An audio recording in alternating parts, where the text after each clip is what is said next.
convertible, a ragtop Mustang, a '59 Cadillac. These were the country club classics that drove the post-war American dream. But for the average working Joe, reality came in the shape of the Tri-Chevy. Well, and now you got me started, don't you leave me broken hearted, 'cause I love you too much. In 1954, General Motors was the biggest car maker in the world, and Chevrolet was the meat and potatoes range. But for 55, Mr. and Mrs. Middle America were about to experience a revolution. You know, they say that the only part of a 54 Chevy that'll fit a 55 like this one are the interior door handles. Here was an entirely new automobile, the first modern mass-produced American car. It looked like nothing else on the road, rakish and rocket-esque. This was the 50s, the jet age. And just in case you didn't get where the stylists were coming from, they stuck a great big silver bird on the front. Subtlety? They couldn't even spell it. Make no mistake, the all-new 55 Chevy was a big, brave gamble by fuddy-duddy old General Motors. They were abandoning best-selling virtues like dependability and reliability and staking everything on style and performance. Well, the 55 had more horsepower than anything before it, was relatively inexpensive. It was a $2,500 car. So back then, the 55 Chevy, and in turn the 56 and 57 and later cars, really satisfied a hunger of Americans for a performance car. And America had one hell of an appetite. 1955 was GM's best ever year. They sold 1.7 million Chevys, and no one in the car business had ever shifted that much metal before. Ford and Chrysler were left standing at the stoplight while the boys with the bow tie burnt some rubber. But the best was yet to come.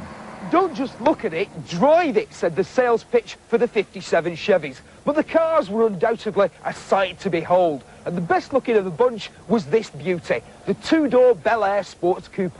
The 57s were styled lower, so they'd look longer. And the whole car was kind of canted forward to give the impression it was running 100 on the interstate when it was sat still in the drive-in. But undoubtedly the distinguishing feature of the 57s was this piece of ribbed aluminium, which probably cost about $1, but looked like $1 million. Buyers who were lured by the looks were convinced by the car's get up and go. However, Chevy dealers soon had to get used to coping with calls from irate customers. Not because they didn't like the car, but because they couldn't work out where to put the gas. Can you guess? Well, it's in there. I believe the expression is neat. Well, bless my soul, what's wrong with me? I'm itching like a man on a fuzzy tree. My friends say I'm acting wild as a bug. I'm in love. I'm all shook up. Sweet, smooth and sassy. That was Chevy's slogan for 57. And they weren't just whistling Dixie, if you know what I'm saying. The sheer choice available to the customer was bewildering. There were no less than 4 different ways of shifting gears and 4 engine options. At the bottom of the range, a mild 140 horsepower Blue Flame 6. And at the top, a mighty 283 horsepower Super Turbo Fire V8 with ramjet fuel injection and triple turbine turbo glide transmission. I think the guys in the ad department might have been eating just a bit too much raw red meat about that time. There were 28 different colour combinations for the outside, including this livid Matador red on the Bel Air. And there were 4 different kinds of interior, which I think you'll agree is very earthy kit. Just about the only thing that wasn't an option are the furry dice. On a 57 Chevy, they're compulsory. Maybe I didn't treat you quite as good as I should have. 5 million. They sold 5 million Chevys in 3 years. And maybe that's why so many were simply thrown away.